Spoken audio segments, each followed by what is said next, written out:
Hey hi friends. So last எபிசோடில் நமக்கு காட்டியிருப்பாங்க, அந்த காங் வந்து அவராக சொல்லியிருக்க மாட்டார் அவருடைய பையன்கிட்ட, இந்த மாதிரி நான் வந்து உன்னை விட்டு போக போகிறேன்ப்பா, உனக்கு பாரமாக இனிமேல் இருக்க மாட்டேன் அப்படின்ற மாதிரி அவராக சொல்லியிருக்க மாட்டார். நம்ம சாய் தான் பார்த்தீங்கன்னா கத்தியை கழுத்தில் வச்சு மிரட்டி அந்த மாதிரி சொல்லியிருப்பாரு. அந்த ஃப்ளாஷ்பேக்லாம் காட்டி முடிச்சதுக்கப்புறம் ப்ரெசென்ட்டில் அந்த போலீஸ் ஆஃபீஸர் லீ இருப்பார்ல, அவரையும் அதே மாதிரி அந்த காங்கோட கார்லேயே கூப்பிட்டு போயிட்டு இருக்காரு, அதுவும் இல்லாமல் மயக்க மருந்து கொடுத்து. ஸோ இதெல்லாம் இவர் ஏன் பண்ணுறாரு அப்படின்னு சொல்லிட்டு நமக்கு ஒன்றுமே புரிஞ்சிருக்காது. ஸோ இதுக்கப்புறம் நடக்க போகிறத நம்ம இந்த எபிசோடில் பார்க்கலாம். ஸ்டார்டிங் சீனில் பார்த்தீங்கன்னா அடுத்து நமக்கு அந்த ஃபிளாஷ்பேக்கை கண்டினியூவா காட்டுறாங்க. அந்த காங்கோட கழுத்துல கத்தியை வச்சு நம்ம சாய் மிரட்டிட்டு இருந்திருப்பார்ல, இந்த மாதிரி உன் பையன் கிட்ட சொல்லு, நீ இதுக்கு மேல வீட்டுக்கு வரமாட்டேன்னு சொல்லு அப்படின்னு சொல்லும்போது அவரும் பயத்துல அதே மாதிரி பேசியிருப்பாரு. பேசி முடிச்சதுக்கு அப்புறம் பாத்தீங்கன்னா சடார்னு அவர் பாட்டு கழுத்தை எடுத்திருப்பாரு. அதுக்கப்புறம் இந்த காங்கோ ஒரு மாதிரி அப்படியே கழுத்தை பிடிச்சிக்கிட்டு வெளியே ஓடி போயிருப்பாரு. ஸோ இதெல்லாம் அப்படியே காட்டிக்கிட்டு இருக்கும்போது இந்த நேரத்தில் பாத்தீங்கன்னா நமக்கு பிரசன்ட்ல இன்னொரு விஷயத்தையும் காட்டுறாங்க. அது என்னன்னா, அந்த காங்கோட கையில இருந்த ஒரு மோதிரத்தை அந்த ஹாஸ்பிட்டல்ல இருக்கக்கூடிய இன்சார்ஜா எடுத்து புடுங்கி வச்சிருந்திருப்பார்ல, அந்த மோதிரம் இப்போ நம்ம சாய் கிட்ட தான் இருக்கு. ஏன்னா லாஸ்டா நம்ம ஹீரோயின் வந்து இவரை திட்டிருப்பாங்கல்ல, நீ தானே கொலை பண்ண அவரை, உண்மையை சொல்லு, இந்த ரிங் எப்படி அவர்கிட்ட இருந்துச்சு, நீ அவர் ஏதாவது கரெக்ட் பண்ணிட்டியா என்ன அப்படின்னு சொல்லிட்டு நம்ம ஹீரோயின் பார்த்தீங்கன்னா தூக்கி போட்டுலாம் பேசியிருப்பா. ஸோ அந்த ரிங்கை தான் இப்போ எடுத்து வச்சிருக்காரு. அது மட்டும் இல்லாமல் அவருக்கு முன்னாடி அந்த லேடி டாக்டரும் இருக்காங்க, அதான் இவருக்கு ஸ்பை வேலைலாம் பார்க்குறாங்கல்ல அந்த லேடி தான். இப்போ அவங்க கிட்டே வந்து கேட்குறாங்க, அன்னைக்கு நான் அந்த காங்கை கொலை பண்ணதுக்கு அப்புறம் கூட நீ ஏன் அந்த விஷயத்தை பற்றி போலீஸ்காரங்க யார்ட்டையுமே சொல்லலை அப்படின்ற மாதிரி கேட்குறாரு. அப்படின்னா இவர் காங்கை கொலை பண்ணது இவங்களுக்கும் தெரியும் போல. எனக்கும் போலீஸ்க்கு கால் பண்ணி சொல்லலாம்னு தான் தோணுச்சு. பட் இருந்தாலும் நான் உங்ககிட்ட வேலை செய்கிறேன்ல, அதுவும் இல்லாம எல்லாருமே வந்து அந்த இடத்த நீங்க வாங்கும்போது கேட்டாங்க, ஏன் இந்த டாக்டர் சாய் வந்து ஆள் நடமாட்டமே இல்லாத ஒரு ஹைட்டான பிளேஸை வந்து வாங்கியிருக்காரு அப்படின்ட்டு. ஆனா அதுக்கப்புறம் தானே தெரிஞ்சிச்சு நீங்க உங்களுக்கு பிடிக்காதவங்களை அங்க கொண்டு போய் கொலை பண்ணுவீங்கன்ட்டு அப்படின்ற மாதிரி அவங்க சொல்லும்போது நமக்கு மறுபடியும் அந்த ஃபிளாஷ்பேக்கை காட்டுறாங்க. அன்னைக்கு அந்த காங் பாத்தீங்கன்னா கழுத்து அறுபட்ட உடனே அப்படியே வெளியில துடிச்சுக்கிட்டு ஓடி இருப்பாங்க, ரத்தம்லாம் தெரிச்சிருக்கும். ஸோ அந்த டைம்ல தான் அப்படியே அந்த இடத்துல இருந்து கீழே விழுந்து அவர் இறந்திருப்பாரு அப்படின்னு நினைச்சிருப்போம். பட் அவர் அங்கேயே இறக்க கிடையாது. ஆக்சுவலா அந்த லேடி டாக்டருக்கு நல்லாவே தெரிஞ்சிருக்கு நம்ம சாய் இந்த இடத்த வாங்கினதுக்கு காரணம் ஏதோ தப்பு பண்றதுக்கு தான் அப்படின்ட்டு. அதனாலேயே அவரை எப்பயுமே ஃபாலோ பண்ணிட்டே இருந்திருப்பாங்க அவர் இந்த இடத்துக்கு வரும்போதெல்லாம். அதனால தான் அன்னைக்கு நம்ம காங்கை இந்த இடத்துக்கு கூட்டு வரும்போதும் அவங்க வந்திருக்காங்க நம்ம சாயை ஃபாலோ பண்ணிட்டு. அப்புறம் அந்த காங் கீழே விழுந்திருப்பார்ல, அப்போ அவருடைய பல்ஸ் இப்போ வரைக்கும் இருக்கிறதா அவங்க நோட் பண்ணிருப்பாங்க. உடனே பாத்தீங்கன்னா சிபிஆர்லாம் பண்ணி எப்படியோ அவரை உயிர் பொழைக்க வச்சுட்டாங்க. பட் இருந்தாலும் பாத்தீங்கன்னா அவர் கோமா ஸ்டேஜுக்கு போயிருப்பாரு, அதாவது ஒரு கான்சியஸே இல்லாத மாதிரி ஒரு நிலைமையில. அதுக்கப்புறம் நம்ம சாயோட ஒரு அசிஸ்டன்ட் தான் பாத்தீங்கன்னா அப்படியே வீல் சேர்ல அந்த காங்கை தள்ளிட்டு போயிட்டு இருப்பாரு. அவர் அந்த ஹாஸ்பிட்டலில் பார்த்துக்கிட்டது எல்லாமே அவர் தான். ஸோ அந்த டைம்ல நம்ம காங் பாத்தீங்கன்னா அகைன் இந்த மென்டல் ஹாஸ்பிட்டல் தான் அட்மிட் ஆயிருப்பாரு. அப்பதான் அந்த இன்சார்ஜ் இருக்கான்ல, அவன் வந்து நோட் பண்ணியிருந்திருப்பான். நம்ம ஹீரோயின்ட்ட கூட அதை தான் சொல்லியிருப்பான், யாரோ ஒருத்தங்க அடிக்கடி வந்து அவரை வீல் சேர்ல தள்ளிட்டு கூட்டு போயிட்டு இருப்பாங்க அப்படின்னு சொல்லிட்டு. நம்ம ஹீரோயினும் சந்தேகப்பட்டு கேட்டிருப்பா, அது நம்ம சாயா அப்படின்னு சொல்லிட்டு போட்டோலாம் காட்டி கேட்டிருப்பா. பட் அது நம்ம சாய் இல்லைல்ல, அதனால தான் அவரும் அது இவர் இல்லைன்ற மாதிரி சொல்லியிருப்பான். அதுக்கப்புறம் கொஞ்ச நாள்லயே பாத்தீங்கன்னா அந்த காங் இறந்தும் போயிருப்பாரு. அவர் இறந்து போனதுக்கு அப்புறம் அவருடைய அஸ்தியையும் பாத்தீங்கன்னா நம்ம சாய் பாக்குறாரு. இப்போ இந்த பிளாஷ்பேக் எல்லாத்தையுமே காட்டி முடிச்சதுக்கு அப்புறம் அந்த காங்கோட ரிங் மட்டும் இருக்கும்ல, அதை வந்து நம்ம சாய் ரொம்ப நேரமா பார்த்துட்டு கடைசியா அவர் கோமா ஸ்டேஜுக்கு போறதுக்கு முன்னாடி ஒரு ஹைட்டான பிளேஸ்ல இருந்து விழுந்திருப்பார்ல, அந்த இடத்துல இருந்தே அந்த ரிங்கையும் பாத்தீங்கன்னா தூக்கி போட்டுறாரு. இவனை நான் தான் கொன்னேன்னு சொல்லி யாராலுமே கண்டுபிடிக்க முடியாது, ஏன் அவளால கூட பண்ண முடியாது அப்படின்ற மாதிரி நம்ம ஹீரோயினை பத்தி சொல்றாரு. இந்த சேம் டைம்ல நம்ம ஹீரோயின் என்னன்னா ஒரு பக்கம் காட்டுக்குள்ள போயிட்டு விரித்தனமா பண்ணி எல்லாத்தையுமே ஷூட் பண்ணிட்டு இருக்கா, பைத்தியக்காரியாட்டம் ஆயிட்டா. ஏன்னா நம்ம காங்க வந்து கொலை பண்ணது அந்த சாய் தான் சொல்லி அவளால நிரூபிக்க முடியல, அதனால தான் ஒரு மாதிரி சைக்கோ மாதிரி பண்ணிட்டு இருக்கா. இல்லைனாலும் அப்படிதான் இருப்பா. ஸோ இந்த மாதிரி அவ பண்ணும்போது அந்த அசிஸ்டன்ட்டும் வந்து பார்த்துட்டு கேட்கறான், நீங்க ஏன் இப்படி இருக்கீங்க, ஒரு 2 நாளா சரியா சாப்பிடவும் இல்ல, பைத்தியம் முடிச்ச மாதிரி காட்டுக்கு வந்து நீங்க வேட்டையாடிட்டே இருக்கீங்க, இந்த பண்ணீங்களா ஏன் இப்படி பண்றீங்க அப்படின்னு கேட்கும்போது, என் டாக்ஸுக்கெல்லாம் சாப்பாடு வேணும்ல, அதுக்காக தான் இதுங்களை வேட்டையாடுறேன், இங்க பாருங்க ஒழுங்கா வந்து அந்த ஃபார்மசியை மறுபடியும் ஓப்பன் பண்ற வேலையை பாருங்க, தேவையில்லாத இதெல்லாம் பண்ணாதீங்க அப்படின்னு சொல்லிட்டு ஹீரோயினுக்கு ஏதோ அட்வைஸ் பண்ற மாதிரி பண்ணும்போது அவளுக்கு ஒரு மாதிரி காண்டாயிருது. தம்பி, நீ உன் வேலையை மட்டும் பாக்குறியா, எனக்கு ஒரு அசிஸ்டண்டா, நான் என்ன பண்ணணும் என்ன பண்ணக்கூடாதுன்றதெல்லாம் நீ எனக்கு சொல்லக்கூடாது என்ன அப்படின்ற மாதிரி அவளும் திட்டிடுறா. உடனே நீ என்னமோ பண்ணு தொல்லை அப்படின்னு சொல்லிட்டு அங்கிருந்து அவன் போயிடுறான். இந்த நேரத்தில் நம்ம சாய் ஹாஸ்பிட்டலுக்கு போயிருக்காரு. ஏன்னா அந்த காங்கோட பையனுக்கும் லாஸ்டா அடிபட்டிருக்கும்ல, மேல இருந்து கீழே விழுந்திருக்கான். அவனும் இப்போ வர அவன் ஒரு மாதிரி அன்கான்ஷியஸ்ல தான் இருக்கான். அதை பார்த்துட்டு இவர் பாத்தீங்கன்னா அப்படியே வந்துட்டு இருப்பாரு அந்த ஹாஸ்பிட்டலை விட்டு வெளியில. சரியா அந்த நேரத்தில் நம்ம ஹீரோயினும் அந்த பையன் இப்போ எப்படி இருக்கான்னு சொல்லி பார்க்க வரும்போது சரியா நம்ம சாயை பார்த்துட்டு ஒரு மாதிரி ரொம்ப மொறச்சிட்டு இருக்காங்க. அப்புறம் அவங்க 2 பேரும் வெளியே போய் பேசிட்டு இருக்காங்க. அப்ப நம்ம சாய் என்ன சொல்றாருன்னா, ஏய் ஒழுங்கா கொஞ்ச நாளைக்கு தலைமறைவா இரு, ஏன்னா இன்னும் கொஞ்ச நாள்ல நீ தான் அந்த நர்ஸை கொலை பண்ணதுன்னு சொல்லி போலீஸ்காரங்க எல்லாருமே கண்டுபிடிச்சிருவாங்க. ஏன்னா அந்த நர்ஸோட டெட் பாடியில இருந்து ஒரு முடியை எடுத்திருக்காங்க, அது நீ வளர்க்குற அந்த டாகோட முடிதான். ஸோ அது அந்த டெட் பாடி மேல இருக்கு அப்படின்னா கண்டிப்பா நீ தான் அவளை கொலை பண்ணிருப்பேன்னு சொல்லி உங்ககிட்ட விசாரிக்க ஆரம்பிப்பாங்க. தயவு செஞ்சு எங்கேயாவது போய் தொலை அப்படின்ற மாதிரி திட்டும் போது, ஏன் நான் ஜெயிலுக்கு போன மட்டும் என்ன நான் தானே போறேன், நீங்க ஏன் இவ்வளவு கஷ்டப்படுறீங்க, ஓ நான் உள்ள போயிட்டேன்னா உங்களுக்கு ஆப்ரேஷன் பண்றதுக்கு யாரும் இருக்க மாட்டாங்கல்ல, அதனால தானே கஷ்டப்படுறீங்க, அந்த மாதிரிலாம் நீங்க ஒன்றும் கஷ்டப்பட வேணாம், ஏன்னா நான் தான் உங்களுக்கு ஆப்ரேஷனே பண்ண போறது இல்ல. அதுவும் இல்லாம நான் முன்ன சொன்னதான் இப்பயும் சொல்றேன், அந்த காங்க நீங்க தான் கொலை பண்ணீங்கன்னு சொல்லி நான் கண்டுபிடிக்காம விட மாட்டேன் அப்படின்ற மாதிரி அவ வெறித்தனமா அதையே பேசிட்டு போயிட்டு இருக்கா. இப்போ அடுத்த சீன்ல பாத்தீங்கன்னா போலீஸ் ஸ்டேஷன் தான் காட்டுறாங்க. அந்த இடத்துல நம்ம சாயோட ஃப்ரெண்டு, அதான் அவரும் போலீஸா தானே இருக்காரு. ஸோ அவர் தான் ஆக்சுவலா அந்த போலீஸ் ஸ்டேஷனுக்கு ஹெட் போல. இப்போ இந்த லீ இருக்கான்ல, அவனை வேற காணோம், அவன் எங்க போய் தொலைஞ்சானே தெரியலன்னு சொல்லிட்டு இவங்கலாம் ஒரு மாதிரி பாத்தீங்கன்னா தேடிட்டு இருக்காங்க, யோசிக்கிறாங்க வேற, அவன் எங்க போயிருப்பான், அவன் லாஸ்டா யார்கிட்ட போய் பார்க்கணும்னு சொல்லிட்டு இருந்தான் அப்படின்ற மாதிரிலாம் பேசிட்டு இருக்காங்க. அப்போ அதுல ஒரு போலீஸ் ஆஃபீஸர் என்ன சொல்றாருன்னா, சார் இந்த மாதிரி அந்த லீ லாஸ்டா ஒருத்தனை போய் பார்க்கணும் விசாரிக்கணும்னு சொல்லிட்டு இருந்தான், அது யாருன்னா இந்த ஆர்கன்ஸ் எல்லாத்தையுமே இல்லீகலா பிளாக் மார்க்கெட்ல வித்துட்டு இருக்கான்ல சார் ஒரு ஏஜென்ட், அதான் நம்ம கூட மின்னு சொல்லுவோம்ல சார், அவனை பார்க்க தான் போறேன் அப்படின்ற மாதிரி அவன் பேசிட்டு இருந்தான் அப்படின்ற மாதிரி ஒருத்தன் சொன்னாலும், இன்னொருத்தன் என்ன சொல்றானா, சார் இந்த மாதிரி நாங்க இப்பதான் வந்து செக் பண்ணி பார்த்தோம் அந்த லீயோட கால் ஹிஸ்டரிய, அவன் கடைசியா சாய் கிட்ட தான் பேசியிருக்கான், அதான் உங்க ஃப்ரெண்டு டாக்டர் இருக்கார்ல அவர்கிட்ட தான் பேசியிருக்கான் அப்படின்ற மாதிரி சொல்லும்போது, அவன் கிட்ட எதுக்கு பேசினா அப்படின்னு சொல்லி இந்த ஹெட்டுக்கு ஒரு டவுட் வருது. சரி ஓகே, ஃபர்ஸ்ட் நம்ம அவங்க ரெண்டு பேர்ட்டையுமே போய் விசாரிக்கலாம் அப்படின்னு சொல்லிட்டு அந்த பிளாக் மார்க்கெட் ஏஜென்ட் மின்னுக்கிட்டையும் அப்புறம் நம்ம சாய் கிட்டையும் விசாரிக்கலாம் அப்படின்ற மாதிரி சொல்றாங்க. இந்த சேம் டைம்ல இந்த போலீஸ் ஸ்டேஷன்ல இருந்த ஒருத்தர் பாத்தீங்கன்னா வெளியில கார்ல போய் உட்காந்து இன்னொருத்தர் கூட தனியா பேசிட்டு இருக்காரு. அவன் யாருன்னே தெரியல. சோ இன்னைக்கு ஏதாவது போலீஸ் ஸ்டேஷன்ல நடந்துச்சா அப்படின்னு கேட்கும்போது அவன் பாத்தீங்கன்னா இந்த மாதிரி ஆமா ஒருத்தனை விசாரிக்கணும்ன்ற மாதிரி சொல்லியிருக்காங்க அப்படின்னு சொல்லிட்டு அவன் பாத்தீங்கன்னா அந்த பிளாக் மார்க்கெட்டோட ஏஜென்ட் அந்த மின் இருக்கான்ல அவனுடைய போட்டோவை அவனுக்கு அனுப்புறான். இவனை தான் வந்து விசாரிக்க போறோம் நாங்க அடுத்து அப்படின்ற மாதிரி சொல்லும்போது இதை வந்து இவன் ஒரு மாதிரி கேட்டு ரொம்ப கோவப்படுறான். அது மட்டும் இல்லாம இந்த இன்ஃபர்மேஷன் சொன்னதுக்காக இந்த போலீஸ் ஆஃபீஸருக்கும் பாத்தீங்கன்னா அவன் பணம் கொடுக்குறான். சோ இப்படி இந்த இன்ஃபர்மேஷன் எல்லாமே கேட்டு போறான்ல, இவனை வந்து நம்ம ஜாங் அப்படின்னு சொல்லி வச்சுக்கலாம். இப்போ அடுத்த சீன்ல நம்ம சாய் அந்த ஃப்ரெண்ட் இருக்காருல்ல, அதான் அந்த இன்ஸ்பெக்டர் ஹெட், அவர் வந்து நம்ம சாயை மீட் பண்ணி இந்த மாதிரி அன்னைக்கு நைட்டு நீ அவனுக்கு கால் பண்ணிருக்க லீக்கு, எதுக்காக கால் பண்ண அப்படின்ற மாதிரி கேட்கும்போது, அவன் தாண்டா ஏதோ ஒரு விஷயத்தை என்கிட்ட பேசணும்னு சொல்லி கூப்பிட்டான். சரி சொல்லு என்ன விஷயம் பேசுனீங்க? அவர் அன்னைக்கு என்கிட்ட பேசுறதா தான் இருந்துச்சு, ஆனா அதுக்கப்புறம் அவர் வந்து என்ன மீட் பண்ணல, எனக்கும் அப்போ கொஞ்சம் ஹெல்த் இஷ்யூஸ்லாம் இருந்துச்சு, அதனால தான் நான் அவர்கிட்ட மட்டும் வேற எதுவுமே கேள்வி கேட்காம சரி ஓகே அப்படின்னு சொல்லிட்டேன். அவர் முக்கியமான விஷயம் பேசணும்னு தான் சொன்னார், ஆனா அது என்னன்னு சொல்லி என் ஃபோன்லயே சொல்ல கிடையாது அப்படின்னு சொல்லும்போது ஓகே ஓகே இது எல்லாத்தையும் நான் நம்புறேன் அப்படின்னு சொல்லிட்டு அவர் ஒரு மாதிரி நம்ம சாய் மேல சந்தேகப்பட்டே தான் போறாரு. ஆனா நமக்கு தானே தெரியும் இந்த சாய் தான் அந்த லீயை கடத்தி கொண்டு போனாரு அப்படின்ட்டு. ஆனா இப்போ வரைக்கும் நமக்கு தெரியல அந்த லீயை வந்து இவன் என்ன பண்ணான் அப்படின்ட்டு. இன்னொரு பக்கம் நம்ம ஹீரோயினோட அசிஸ்டன்ட் பாத்தீங்கன்னா அந்த மேரி டின்னர்ன்ற ரெஸ்டாரண்ட்ல போய் சாப்பிட்டுட்டு இருப்பான். அதான் இப்ப கூட அந்த கைதியை நம்ம ஹீரோயின் கொண்டிருப்பாள்ல, சோ அந்த அக்கா வந்து இப்பதான் சந்தோஷமா இருக்கா, நம்ம தம்பி எங்க போனான்லாம் அவருக்கு தெரியல, பட் இருந்தாலும் அவனால நமக்கு எந்தவித பிரச்சனையும் இல்லை அப்படின்னு தெரிஞ்சதுனால ஒரு மாதிரி நீட்டா அவளுடைய வேலையை பார்த்துட்டு இருக்கா. அப்ப அந்த அசிஸ்டன்ட் கிட்ட அந்த லேடி கேக்குறாங்க, ஏன்டா உன் மேடம் வந்து இப்பெல்லாம் சாப்பிட மாட்டாங்க அப்படின்னு சொல்லும்போது, ஒன்னும் இல்லை அவங்களுக்கு கொஞ்சம் உடம்பு சரியில்லை அதான் வரல அப்படின்னு சொல்லும்போது அங்க இருக்க இன்னொரு பாட்டி, சரி ஓகேப்பா சீக்கிரமா அந்த ஃபார்மசியை ஓப்பன் பண்ணுங்க, நிறைய மெடிசன்லாம் வாங்க முடியுது இல்ல, நீங்க கொஞ்சம் ஓப்பன் பண்ணீங்கன்னா நல்லா இருக்கும்னு சொல்லும்போது, ஓகே பாட்டி நாங்க சீக்கிரமா பண்றோம், ஒரு சில பிரச்சனை அதனால தான் அப்படின்ற மாதிரி அவனும் சொல்லிட்டு இருக்கான். இந்த நேரத்துல நம்ம ஹீரோயின் பாத்தீங்கன்னா அப்படியே ஒரு மாதிரி மந்திரிச்சு விட்ட மாதிரி வீட்டுக்கு வெளியில வந்து உட்காந்துக்கிட்டு இருப்பா. அப்ப அவகிட்ட பேசுறதுக்காக அவளுடைய ஃப்ரெண்டு மாதிரி ஒருத்தர் இருப்பார்ல அந்த டாக்டர் ஹான், அவர் வராரு. ஆமா நீ ஏன் இப்போ இந்த மாதிரி இவ்வளவு டவுனா இருக்க, உன்னால பாரு அந்த அசிஸ்டன்ட்டும் ஒரு மாதிரி கொஞ்சம் மனசுல கஷ்டத்தை வச்சுட்டு இருக்கான், நீ எப்படி இருக்கியோ அதே மாதிரி தான் அவனும் இருக்கான், ஸோ நீ இதுக்கு மேல வந்து வருத்தமா இருக்காத, எதை நினைச்சிட்டும் மனசுல போட்டு குழப்பிட்டு இருக்காத அப்படின்ற மாதிரிலாம் சொல்லும்போது அவளும் சொல்றா, எனக்கு என்ன பண்றதுனே தெரியல, அப்படியே பைத்தியம் முடிச்ச மாதிரி இருக்கு, எனக்கு இப்போ ஆப்ரேஷன் பண்ணணும்ன்ற மாதிரி தோணிட்டே இருக்கு, ஏதாவது ஒரு இடத்துல பூட்டி வச்சு வாழ்க்கை முழுக்க ஆப்ரேஷனை மட்டுமே பண்ணணும் அப்படின்ற மாதிரி சொன்னா கூட நிம்மதியா பண்ணிட்டு செத்து போயிருவேன், அந்த அளவுக்கு எனக்கு ஆப்ரேஷன் மேல ஒரு அப்சஷன் இருக்கு அப்படின்ற மாதிரி அவ சொல்லிட்டு இருக்கா. எல்லாமே பண்ணலாம், நீ எதை பத்தியும் கவலைப்படாத, சும்மா அந்த டாக்டர் சாயை பத்தியும் நீ நினைச்சிட்டு இருக்காத, அவன் என்னமோ பண்ணிட்டு போறான், நம்ம வேலையை மட்டும் பார்க்கலாம் அப்படின்ற மாதிரி பாத்தீங்கன்னா அவனும் ஒரு மாதிரி ஆறுதலா பேசிட்டு இருக்கான். அது மட்டும் இல்லாம கொஞ்சம் அந்த அசிஸ்டன்ட்டையும் நல்லா பாத்துக்கோ, ஏன்னா அவனை நம்ம தானே காப்பாற்றணும், ஸோ அப்படின்னா அவனை காப்பாற்ற வேண்டிய பொறுப்பும் நம்ம கிட்ட தான் இருக்குது, ஸோ இது மேலே கொஞ்சம் நல்லா அவனை பார்த்துக்கோ அப்படின்ற மாதிரி சொல்லும்போது இந்த இடத்துல தான் நமக்கு அந்த ஃப்ளாஷ்பேக் எல்லாம் காட்ட ஆரம்பிக்கிறாங்க.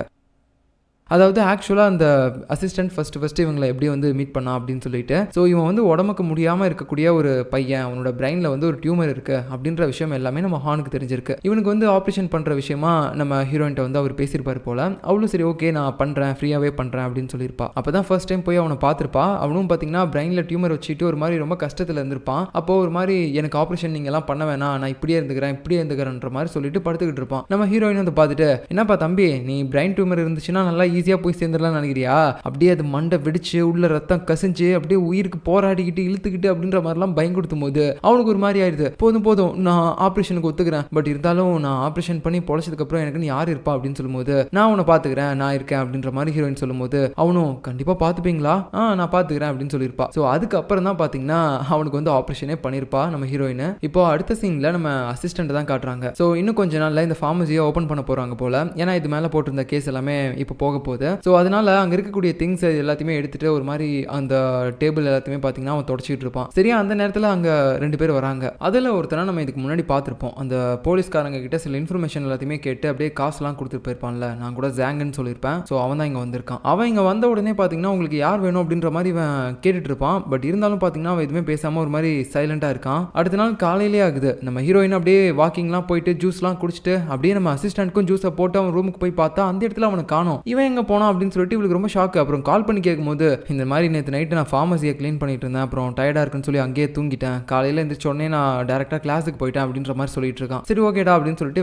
காலை கட் பண்ணிட்டு அடுத்து பார்த்தீங்கன்னா அவனுடைய கிளாஸுக்கு தான் போய் நிற்கிறா. பட் காலேஜ் முடிஞ்சு எல்லாருமே வெளியே போயிட்டு இருக்காங்க. ஆனால் இவனை மட்டும் ஆளையே காணோம். எங்கே போனா அப்படின்னு சொல்லிட்டு அவளுக்கு பயங்கரமான டவுட். ஸோ மறுபடியும் கால் பண்ணுறான். இந்த மாதிரி நான் கிளாஸ் முடிஞ்ச உடனே என் ஃப்ரெண்ட்ஸ் கூட சேர்ந்து படம் பார்க்க வந்துட்டேன் தேட்டருக்கு, ஸோ நான் அங்கே இருக்க மாட்டேன் அப்படின்ற மாதிரி சொல்லிடுறான். அவளுக்கு மறுபடியும் டவுட் அதிகமாயிட்டே போகுது. இப்போதான் நமக்கு தெரியுது ஆக்சுவலாக நேற்று வந்திருப்பானுங்க 2 பேரும், அவனுங்க வந்து இவனை கடத்திட்டு போயிருக்கானுங்க. இந்த மாதிரி நீ இங்கே தான் இருக்கின்ற விஷயத்த அவகிட்ட சொல்லாத, சொன்னா உன் கதை முடிச்சிருவேன் அப்படின்ற மாதிரி சொல்லும்போது அவனும் அதே மாதிரி தான் இப்படி பயந்து போய் பேசிட்டு இருக்கான் போல. அதுவும் இல்லாமல் போட்டு பயங்கரமாக அடிச்சிருக்காங்க வேற. இப்போ காலை கட் பண்ணதுக்கு அப்புறம் தயவு செஞ்சு என் ஃபோனை சுவிச் ஆஃப் பண்ணிருங்க, இல்லைன்னா அவங்க எனக்கு விடாமல் கால் பண்ணிட்டு தான் இருப்பாங்க, நான் இருக்கிற இடத்த எப்படியாவது கண்டுபிடிக்கணும்னு நினைப்பாங்க அப்படின்னு சொல்லும்போது ஏன் கண்டுபிடிச்சி வந்து எங்களையும் கொலை பண்ண போறாளா, அவளுக்கு ஒரு வேலையே இல்லையாடா அப்படின்ற மாதிரி சொல்லிட்டு இருக்கும்போது என்ன நீங்க வளர்றீங்க, ஏய் எங்களுக்கு எல்லாம் தெரியும், அவ கொலை பண்றது தானே வேலையை வச்சுட்டு இருக்கா அப்படின்னு சொல்லும்போது இல்ல என் மேடம் அந்த மாதிரிலாம் பண்ண மாட்டாங்க அப்படின்னு சொல்லிட்டு இவனும் நம்ம ஹீரோயினுக்கு பார்த்தீங்கன்னா சப்போர்ட் பண்ணி பயங்கரமா போய் பேசிட்டு இருக்கான். பட் இவனுங்களுக்கு ஆல்ரெடி நம்ம ஹீரோயின் யாரு என்ன அப்படின்னு சொல்லி எல்லாமே தெரிஞ்சிருக்கு. அதுவும் இல்லாம இந்த ஜாங்குன்றவன் ஏதோ ஒரு அடியாள் மாதிரி தான் தெரியுறான். போட்டு ஒரு பக்கம் அவனை பொழந்துகிட்டு இருக்கும்போது இந்த நேரத்தில் நம்ம ஹீரோயின் பார்த்தீங்கன்னா அவன் சொன்ன தேட்டருக்கு தான் போயிருக்கா, அவன் அங்கே தான் இருப்பான் அப்படின்னு சொல்லிட்டு ஸோ அவன் எங்க இருக்கான்னு சொல்லி அவ கண்டுபிடிச்சே ஆகணும்னு இந்த மாதிரிலாம் பண்ணிட்டு இருக்கா. அப்போ அந்த டைம்ல பார்த்தீங்கன்னா அதுக்கு கீழேயே ஒரு மால் மாதிரி ஒன்று இருக்கும் போல அந்த தேட்டருக்கு கீழேயே. ஸோ அங்கே போயிட்டு நம்ம சாய் வந்து ஏதோ பர்ச்சேஸ் பண்ணிட்டு இருப்பாரு. அப்போ இவளும் ஏதோ பர்ச்சேஸ் பண்ற மாதிரி போயிட்டு அப்படியே அவர் காதல கேட்குற மாதிரி சொல்லிட்டு இருக்கா. அவ படம் பார்க்கறதுக்காக மட்டும் தான் வந்திருக்கா, வேற எதுவும் எனக்கு தப்பாலாம் தோணல அப்படின்ற மாதிரி சொல்லும்போது சரி ஓகே அப்படின்ற மாதிரி சாய் சொல்லிட்டு இருக்காரு. ஸோ இப்போ வரைக்கும் அந்த டாக்டர் லேடியா ஒரு ஸ்பை மாதிரி தான் யூஸ் பண்ணிட்டு இருக்காரு போல. இந்த நேரத்தில் நம்ம டாக்டர் சாயோட ஃப்ரெண்டு அந்த ஹெட் இருக்காருல போலீஸ்ல, ஸோ அவர் பார்த்தீங்கன்னா யாரோ ஒருத்தரை மீட் பண்ணி அப்படியே ஒரு மாதிரி தெரியாம பேசுற மாதிரி பேசிட்டு இருக்காங்க. எதுக்காகனா அந்த பிளாக் மார்க்கெட்ல ஆர்கன்ஸை விற்கிறான்ல மின் அப்படின்ற ஒருத்தன், ஸோ அவனுடைய நம்பருக்காக தான் இந்த ஆளை வந்து தனியாக மீட் பண்ணி பேசிட்டு இருக்கான். இந்த மாதிரி எனக்கு அவனுடைய நம்பர் வேணும் அப்படின்னு சொல்லிட்டு அவனும் கொடுக்கும்போதே சொல்லி தான் கொடுக்குறான், நான் கொடுத்தேன்னு சொல்லிடாத அப்புறம் என் கதையை முடிச்சிருவாங்க அப்படின்னு சொல்லிட்டு. ஸோ இப்படி அந்த ஆள் நம்பர் கொடுத்துட்டு போனதுக்கு அப்புறம் உடனே பார்த்தீங்கன்னா நம்ம ஹெட்டும் வந்து கால் பண்றாரு. ஸோ அந்த மீன் கிட்ட என்ன பேசுறாருன்னா இந்த மாதிரி நான் உங்ககிட்ட விசாரிக்கணும், ஸோ நீ எங்க இருக்க, நான் உன்னை பார்க்கறதுக்கு வரணும் அப்படின்ற மாதிரி கேட்கிறாரு. அவன் பார்த்தீங்கன்னா நான் இப்போ பிஸியா இருக்கேன் அப்படின்ற மாதிரி சொல்லிட்டு கட் பண்ணிடுறான். அதுக்கப்புறம் நம்ம சாய் இருக்காருல அவருக்கு கால் பண்ணி சார் என் நம்பர் ஏதாவது உங்க ஃப்ரெண்ட் அந்த போலீஸ்காரர் கொடுத்தீங்களா அப்படின்னு கேட்கும்போது இல்லையே நான் எதுவுமே கொடுக்கலையே ஏன்பா அப்படின்னு கேட்கும்போது ஒன்றும் இல்லை இப்போதான் அவர் எனக்கு கால் பண்ணாரு, என்கிட்ட ஏதோ பேசணும் விசாரிக்கணுன்ற மாதிரி சொன்னாரு. ஓ அப்படியா சரி ஓகே அவனை நீ போய் பார்க்க வேணாம், ஃபர்ஸ்ட் நம்ம ஒரு மீட்டிங்கை போடலாம் அப்படின்னு சொல்லிட்டு இவன் பார்த்தீங்கன்னா ஃபர்ஸ்ட் அந்த மீன் கூட பேசணுன்ற மாதிரி சொல்றான். பட் அந்த மீன் அதை கேட்டு யோசிச்சு சொல்றேன் அப்படின்னு சொல்லிடுறான். ஸோ நம்ம சாய்க்கு ஒரு மாதிரி பதற்றமாக ஆரம்பிக்குது. ஏன்னா இந்த மீன் இருக்கான்ல அவனுக்கும் தெரியும் நம்ம ஹீரோயின் ஒரு கொலகாரி அப்படின்ற விஷயம்லாம். அதனால இவன் அந்த உண்மை எல்லாத்தையுமே அந்த போலீஸ் ஆஃபீஸர் கிட்ட சொல்லிடுவானோ என் ஃப்ரெண்டு கிட்ட அப்படின்ற மாதிரி நினைச்சுதான் இவர் பதற்றத்தில் என்ன பண்றாருன்னா டக்குன்னு அவருடைய ஃப்ரெண்டுக்கே கால் பண்றாரு. இந்த மாதிரி நீ எங்க இருக்க, நான் உங்ககிட்ட கொஞ்சம் பேசணும் அப்படின்னு சொல்லும்போது நான் ஒரு ஒர்க் விஷயமா வெளியே போறேன் பேச முடியாது அப்படின்னு சொல்லும்போது சரி நீ எங்க இருக்க நானும் அங்கே வரேன் அப்படின்ற மாதிரி சொல்றான். எப்படியாவது இவங்க மீட் பண்றதுக்கு முன்னாடி ஃபர்ஸ்ட் இவர் போய் அந்த மீனை கரெக்ட் பண்ணிடணும் அப்படின்னு நினைக்கிறாரு. ஆனா அந்த ஆஃபீஸர் பாத்தீங்கன்னா இல்ல நான் அப்புறமா வந்து உங்ககிட்ட பேசுறேன் அப்படின்னு சொல்லி கட் பண்ணிடுறாரு. இந்த இடத்துல அவருக்கு நம்ம சாய் மேல ஒரு மாதிரி கொஞ்சம் ஏதோ டவுட் வருது. எதுக்காக இப்போ என்னோட வேலையை தடை பண்ற மாதிரி இவன் இந்த மாதிரிலாம் வந்து என்கிட்ட பேசுறான், வழக்கமா இவன் இப்படிலாம் பேச மாட்டானே, பர்டிகுலரா எதுக்காக இந்த டைம்ல வந்து பேசணும் அப்படின்னு சொல்லிட்டு அவருக்குள்ள ஒரு டவுட். ஸோ இந்த லீ காணாம போன கேஸுக்கும் இந்த சாய்க்கும் ஏதாவது சம்மந்தம் இருக்குமான்ட்டு அதுக்கப்புறம் நம்ம சாயை பார்க்கறதுக்கு அந்த மீன் ஒத்துக்கிட்டான் போல. அதனால இப்போ அந்த ஹெட் போய் அந்த மீனை பார்க்கறதுக்கு முன்னாடியே நம்ம மின்னு நம்ம சாய் இருக்கக்கூடிய அந்த இடத்துக்கு வந்துட்டான். ஐயோ நீ டாக்டர் தானா இல்ல ஏதோ பில்லியனர் மாதிரி இவ்வளோ பெரிய வீட்டெல்லாம் கட்டி வச்சிருக்க, இது என்னோட பிரைவேட் ஸ்பேஸ், நான் இங்கே யாரையும் அவ்வளோ சீக்கிரம் வர விட மாட்டேன், ஒரு முக்கியமான விஷயத்த பேசணும்னு சொல்லி தான் உன்னை கூப்பிட்டேன். அப்படியா சரி சொல்லு, எப்படியோ அந்த பொண்ணை பற்றின விஷயமா தான் இருக்கும். ஆமா நீ ஏன்டா அவளை ஃபர்ஸ்ட் காப்பாற்றணும்னு நினைக்கிற, எனக்கு அதான் புரியவே மாட்டேங்குது, அவள் இருந்தா என்ன செத்தா என்ன, அவளுக்காக நீ கஷ்டப்பட்டு எல்லா விஷயத்தையும் மறைக்கணும்னு நினைக்கிற, எனக்கு அதான் புரியல அப்படின்ற மாதிரி கேட்டுட்டு இருக்கான். ஸோ இதை வச்சு பார்த்தா நம்ம சாய் லாஸ்டா அந்த லீயை கடத்திருப்பார்ல அது எல்லாமே பண்ணதுக்கு காரணம் நம்ம ஹீரோயினை காப்பாற்றணும் அப்படின்றதுக்காக தான். ஏன்னா கடைசியா அந்த லீ தான் சொல்லிட்டு இருந்திருப்பான் இந்த மாதிரி சார் அந்த இறந்து போன லேடியோட உடம்புல ஒரு நாயோட முடி இருந்துச்சு, அந்த முடியை வச்சு நாங்கள் செக் பண்ணி பார்க்கும்போது உங்களுடைய ஸ்டூடெண்ட் ஒரு பொண்ணு இருக்கால அவ வளர்க்குற நாயோட முடி தான் அது, ஒருவேளை அந்த நர்ஸ் லேடியை அந்த பொண்ணு தான் கொலை பண்ணிருப்பாளா அப்படின்னு சொல்லிட்டு நம்ம ஹீரோயின் மேல ரொம்பவே சந்தேகமா பேசியிருப்பான்ல. அதனால தான் நம்ம சாய் வந்து அவனை ஏதோ பண்ணியிருக்காரு போல. பட் இப்போ வரைக்கும் என்ன பண்ணாருன்னு சொல்லி நமக்கு சரியா தெரியல. அது மட்டும் இல்லாம இப்போ இந்த மின்ன கூப்பிடுறாங்கன்னா அதுக்கு காரணமும் ஹீரோயினை பத்தி விசாரிக்க விசாரிக்கிறதுக்காக தான் இருக்கும் போல அப்படின்ற மாதிரி நம்ம டாக்டர் சாய் நினச்சிக்கிட்டு அதுக்கு முன்னாடி வந்து இவங்ககிட்ட பேசி சமாதானப்படுத்துறதுக்காக இப்படி கூப்பிட்டுருக்காரு. ஸோ ரொம்பவே ஓவராகவே இவன் பேசிகிட்டு இருக்கான். நீ அவளுக்காக ஏன் தேவையில்லாமல் இப்படிலாம் பண்ணிட்டு இருக்க அப்படின்ற மாதிரி கொஞ்சம் கேவலமாலாம் பேசும்போது நம்ம சாய்க்கு பார்த்தீங்கன்னா ஹீரோயின் மாதிரியே பயங்கரமாக கோவம் வருது. அதுவும் இல்லாமல் அவருக்கு ஹீரோயின் மாதிரியே இன்னொரு கெட்ட பழக்கமும் இருக்குது. ஒரு மாதிரி கொலை பண்ணுற மாதிரி தாட்லாம் வரும் போல. இப்போ கூட பார்த்தீங்கன்னா கழுத்தெடுத்து சாகடிக்கிற மாதிரிலாம் நினைக்கிறாரு. அது மட்டும் இல்லாமல் இந்த நேரத்தில் அந்த மின்னுக்கு பார்த்தீங்கன்னா போலீஸ் ஆஃபீஸர் கால் பண்ணுறாரு. அந்த ஹெட்டு, டேய் நீ சொன்ன இடத்துக்கு நான் வந்துட்டேன், நீ எங்கடா இருக்க அப்படின்னு கேட்கும்போது, சார் ஆக்சுவலாக நான் அங்கே வரல இன்னைக்கு, நான் வேற ஒரு வேலையை வெளியே வந்துட்டேன், நீங்கள் கிளம்புங்க அப்படின்னு சொல்லும்போது அவர் பார்த்தீங்கன்னா கோவத்தில் கத்துறாரு, அவனே நீ மாட்டினா சா வச்சிருண்டா உன்ன அப்படின்னு சொல்லிட்டு. ஸோ நீ வெளியில் எங்கேயும் போவாத, இங்கே இருந்துக்கோ அப்படின்னு சொல்லி மின்கிட்ட வார்ன் பண்ணிட்டு இவன் பார்த்தீங்கன்னா அப்படியே வெளியே போகிறான். ஏன்னா இவன் வெளியே போய் போலீஸ் கிட்ட மாட்டிடக்கூடாதுல்ல. இந்த நேரத்தில் நம்ம ஹீரோயின் படம் முடிஞ்சதுக்கு அப்புறமும் வெளியே வந்து வெயிட் பண்ணிகிட்டே இருக்கா நம்ம அசிஸ்டண்ட்காக. ஆனால் இவளுக்கு தெரியாதுல்ல அவன் வந்து ஒரு பக்கம் அந்த அடியாட்கள் கிட்ட மாட்டிருக்கான் அப்படின்னு சொல்லிட்டு. ஸோ இப்போ மறுபடியும் கால் வருது நம்ம அசிஸ்டண்டோட நம்பர்லேருந்து. உடனே அட்டன் பண்ணி பேசுகிறாடி, எங்கடா இருக்க அப்படின்னு சொல்லிட்டு. பார்த்தா இந்த டைம் அவன் பேசலாம், அந்த அடியாளுங்களே பேசுகிறானுங்க. நாங்கள் சொல்கிற இடத்துக்கு நீ வா, அப்போ தான் அவனுடைய அசிஸ்டண்ட்டை கொடுப்போம், இல்லைனா அவன் சாகடிச்சிரும் அப்படின்ற மாதிரி மிரட்டும் போது ஹீரோயினும் பார்த்தீங்கன்னா அங்கே போகிறா. ஸோ அங்கே போய் பார்க்கும்போது அந்த இடத்துல நம்ம அசிஸ்டண்ட் ஒரு மாதிரி இப்படியே மூஞ்செல்லாம் குழஞ்சி போன மாதிரி இருக்கும்போது அவளுக்கு ஒரு மாதிரி இருக்குது. பட் இருந்தாலும் அந்த எமோஷனை வெளியே காட்டிக்காம அப்படியே ஒரு மாதிரி சிரிச்ச மேனிக்கே பார்த்துக்கிட்டு இருக்கா. அதுக்கப்புறம் அவளை இன்னொரு ரூம் கூட்டு போறாங்க. என்னோட பாஸ் வந்து உங்ககிட்ட பேசணும்னு சொல்றாரு அப்படின்னு சொல்லிட்டு. ஸோ யாரா இவங்களோட பாஸ் அப்படின்னு சொல்லி பார்க்கும்போது தான் தெரியுது, ஸ்டார்டிங்ல நம்ம ஹீரோயின் ஒருத்தனுக்கு ஆப்ரேஷன் பண்ணி காப்பாத்திருப்பாள்ல அவனே தான். ஸோ அந்த கேங்ஸ்டர் தான் இப்போ நம்ம அசிஸ்டண்ட்டை கடத்திருக்கான் போல. நம்ம ஹீரோயினும் பார்த்துட்டு ஏன்டா இப்படிலாம் பண்ணீங்க அப்படின்னு கேட்கும்போது, அது ஒன்றும் இல்லை, கடைசியாக நீ பாட்டுக்கு அந்த நர்ஸை கொலை பண்ணிட்டு போயிட்ட, அந்த விஷயம் போலீஸ்காரங்களுக்கு தெரிய வந்து இப்போ கிட்டத்தட்ட அந்த விஷயத்தில் உன்னை கண்டுபிடிக்கிற அளவுக்கு வந்துட்டாங்க. பட் இருந்தாலும் இப்போ அதை விசாரிச்சுட்டு இருந்தா இன்னொரு போலீஸ் ஆஃபீஸர் வேற காணும் அப்படின்னு சொல்லிட்டு என்னோட ஆளை விசாரிக்கிறதுக்காக போலீஸ்காரங்க கூப்பிட்டுருக்காங்க அப்படின்னு சொல்லிட்டு அவனோட ஆள் யாருன்னு சொல்லி காட்டுறான். அது வேற யாரும் இல்ல, அந்த பிளாக் மார்க்கெட்ல ஆர்கன்ஸை விற்கிறான்ல மின்னு, அவனே தான். ஸோ இவனை போலீஸ்காரங்க பிடிச்சி விசாரிக்க ஆரம்பிச்சாங்கன்னு வச்சுக்கோங்க, நாங்க பண்ற இன்னும் நிறைய இல்லீகலான விஷயம்லாம் தெரிய வரும், அதுக்கப்புறம் எங்களையும் பிடிச்சிருவாங்க. ஸோ அதனால பெட்டர் நான் உனக்கு ஒரு ஆப்ஷன் கொடுக்குறேன், நீ வேணா அந்த மின்னை கொன்னுறியா, ஏன்னா அவன் செத்து போயிட்டா நாங்களாம் தப்பிச்சிடலாம்ல அப்படின்ற மாதிரி இவன் பேசுறான். ஸோ இதை கேட்டதுக்கு அப்புறம் நம்ம ஹீரோயினுக்கு என்ன பண்றதுனே தெரியல. ஏன்னா நம்ம அசிஸ்டன்ட் வேற இப்போ இவங்க கிட்ட மாட்டிருக்கான். ஸோ பயங்கரமாக யோசிச்சு சரி ஓகே நான் நீங்கள் சொல்கிறத பண்ணுறேன் அப்படின்ற மாதிரி சொல்லி இப்போதைக்கு நம்ம அசிஸ்டண்ட்டை பார்த்தீங்கன்னா இவ கூப்பிட்டு எப்படியோ வெளியில் போயிடுறா. அப்புறம் 2 பேரும் காரில் போயிட்டு இருப்பாங்க. அந்த நேரத்தில் பார்த்தீங்கன்னா நம்ம ஹீரோயின் வந்துட்டு, டே பேசாம நம்ம இந்த இடத்த விட்டு போயிடலாமா, இந்த ஊரை விட்டே போயிடலாம், வெளிநாட்டுக்கு போய் எங்கேயாவது ஸ்டே பண்ணலாம் அப்படின்னு சொல்லும்போது, என்ன நீங்கள் பாட்டுக்கு இப்படிலாம் பேசிட்டு இருக்கீங்க, நான் கூப்பிடும்போது நீங்கள் வந்தீங்களா, இப்போ என்ன நீங்கள் பாட்டுக்கு வெளியில் போகலான்றீங்க, நீங்கள் தானே சொன்னீங்க இது என்னோட வீடு, என்னோட நாடு, என் ஊர், என்னோட ரெஸ்டாரண்ட் அப்படின்ற மாதிரிலாம் சொன்னீங்க, இப்போ எதுக்காக போகலான்னு சொல்கிறீங்க, நீங்கள் பாருங்க நீங்கள் இழுக்கிற இழுப்புக்கெல்லாம் என்னால் வர முடியாது பார்த்துக்கோங்க அப்படின்னு சொல்லிட்டு ஒரு மாதிரி சண்டை போட்டுட்டு இருக்கான் நடு ரோட்ல இருந்துகிட்டு. ஆக்சுவலாக நம்ம ஹீரோயினா ஒரு கொலைகாரியாவே மாத்திரலான்ற மாதிரி இப்போ அவங்க கொலை பண்ண சொல்லியிருக்காங்க. ஸோ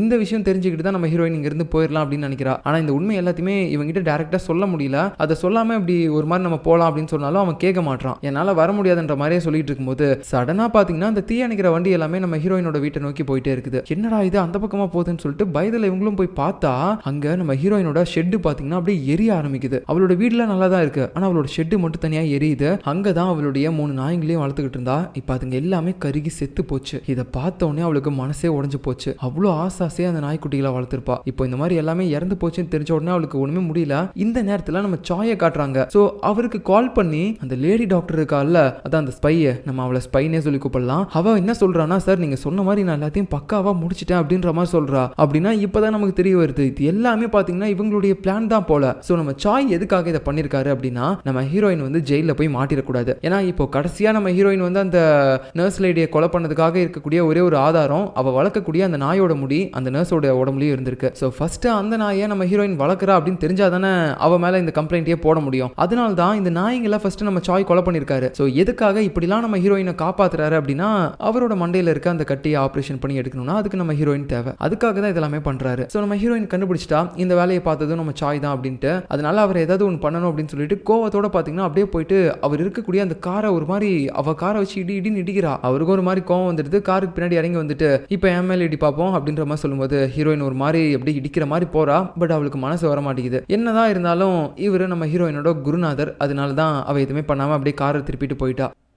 ஸோ அடுத்த நாள் காலையில் பார்த்தீங்கன்னா நம்ம ஹான் வந்து பார்க்குறான், அந்த கார் எல்லாமே உடஞ்சி போயிருக்குது. அது மட்டும் இல்லாமல் நம்ம அசிஸ்டண்ட்டும் ரொம்ப சேடாக இருக்கான், அந்த நாய்ங்க எல்லாமே இறந்து போனதில்ல. இந்த நேரத்தில் நம்ம ஹீரோயின் பார்த்தீங்கன்னா வீட்டில் அப்படியே உட்காந்துக்கிட்டு அந்த நாய்ங்களோட காலர் பெல்ட் எல்லாத்தையுமே பார்த்து அழுதுகிட்டு இருக்கா. ஸோ இது வரைக்கும் எதுக்குமே கண் கலங்காத நம்ம ஹீரோயின் தடவை அவள் பாசமாக வளர்த்த 3 நாய்ங்க விட்டு போயிடுச்சுன்னு சொல்லி அவ்வளோ அழுகிறா. அதுவும் இல்லாமல் அவளுக்கு அவ்வளோ கோவமும் இருக்கு நம்ம சாய் மேலே. இது எல்லாத்துக்குமே சேர்த்து வச்சு அவர் நம்ம ஏதாவது ஒன்று பழி வாங்கணும் அப்படின்னு சொல்லிட்டு இந்த சேம் டைமில் பார்த்தீங்கன்னா அந்த மின் இருக்கான்ல, அவன் இவங்க வீட்டு தேடியா வரான். ஸோ என்ன அப்படின்னா ஒரு டீல் பேசுறதுக்காக தான். ஸோ இதுக்கு முன்னாடி இவங்கிட்ட தான் பார்த்தீங்கன்னா இல்லீகலா நம்ம ஹீரோயினும் இந்த ஹானும் வேலை பார்த்துருப்பாங்க, அந்த ஆர்கன்ஸ் எல்லாமே எடுக்கிற வேலையா. பட் ஒரு கட்டத்துக்கு மேலே அவங்க அதை விட்டுட்டு வந்திருப்பாங்க போல. இருந்தாலும் இவன் விடாமல் இவங்க கிட்ட கேட்டுட்டே இருக்கான், இப்போ ஒரு ஆப்ரேஷன் பண்ணணும், அதுக்கு நீங்கள் வரணும் அப்படின்ற மாதிரி கேட்கும்போது எங்களால் வர முடியாது, எங்களுக்கே அது தப்புன்னு தெரிஞ்சதுனால தான் நாங்கள் ஸ்டாப் பண்ணிட்டோம், மறுபடியும் நீ ஏன் அதை பற்றியே கேட்குற அப்படின்னு சொல்லும்போது வந்தீங்கன்னா உங்களுக்கு நிறைய காசு கிடைக்கும் இந்த ஆப்ரேஷனுக்கு மட்டும் வந்தீங்கன்னா அப்படின்ற மாதிரி சொல்லும்போது சரி எவ்வளோ கிடைக்குன்ற மாதிரி கேட்குறாங்க. உடனே பார்த்தீங்கன்னா அவனும் பல கோடி சொல்கிறான். அதை கேட்டதுக்கப்புறம் நம்ம ஹீரோயினுக்கும் பார்த்தீங்கன்னா